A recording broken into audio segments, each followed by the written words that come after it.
I want to talk to you a little bit about Pomodoros, which I reckon are a great help to studying. So, what does it involve?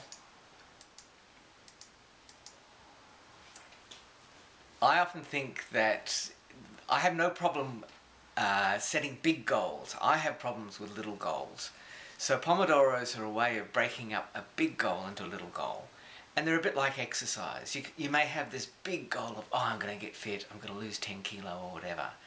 But that's got to result in doing something like a little bit of exercise every day. And so Pomodoros are like that. Study is, you say, I want to pass my exams, I want to get a master's degree or whatever. But that's no help if you don't then have a plan for what you're going to do day by day. And also, study is like exercise because sometimes I just don't want to exercise, but I think, I'll get out on my bike and I'll ride around a little bit. I don't have to go super fast. And study's the same. You think, I don't really want to study, but then if you can think, okay, bad study is better than no study. It's a case of just doing it. And sometimes we actually need help. We need a coach, we need a mentor, we need a study buddy, just like exercise, to help us get to those goals. So what does that involve? It's actually about thinking small. It's saying, I'm not going to worry about the longer term goal, I'm just going to think about the next half hour. So a Pomodoro breaks your study into half-hour bits. A Pomodoro, literally in Italian I think, means a small tomato. It makes study bite-sized. And it means you're going to commit yourself to 25 minutes of sitting still, no interruptions, no Facebook, no trips to the loo, no cups of coffee, no phone calls, just sitting doing the one thing for 25 minutes and timing yourself for that. And then when the timer goes off, you stand up, you walk around, you get away from your desk from 5 minutes, you have some kind of real break, and then you do that again. And it's amazing how quickly those Pomodoros build up.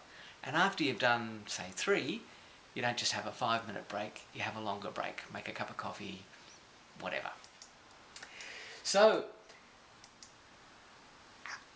what does it actually involve? Here, like everything, the internet is here to help you. And the other thing that you can do in terms of making the most of Pomodoros is to do what's called a shut up and write session. And that's basically what I suggest you do now. A shut up and write session is not just you doing some Pomodoros, it's you sitting down with some friends who are also studying, and they can be doing any kind of study, and just setting the timer and saying to each other, okay, we are going to be quiet, we're not going to talk, we're not going to interact at all for the next 25 minutes. We're just going to focus on one thing. And that one thing could be anything. It could be reading, it could be drafting an essay, it could be making notes, whatever, research, but it's just doing that thing and that one thing alone for 25 minutes. The timer goes off, then you can chat for 5 minutes, and then you do the same thing again. So, shut up and write, I reckon, are like exercise. It's like doing exercise together. It's a great way of doing something together. The other thing I'd suggest to you is that there are some good little apps to stop you getting distracted from getting onto Facebook. And I'm speaking from experience here. This is what I use. Focal Filter. There's the link.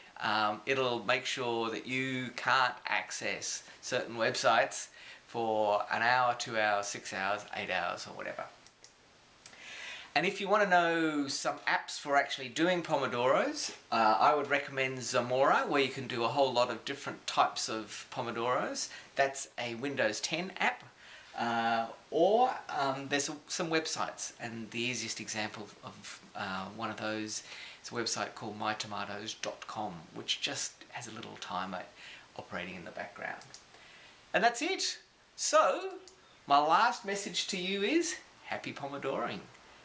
Now it's time to shut up and write.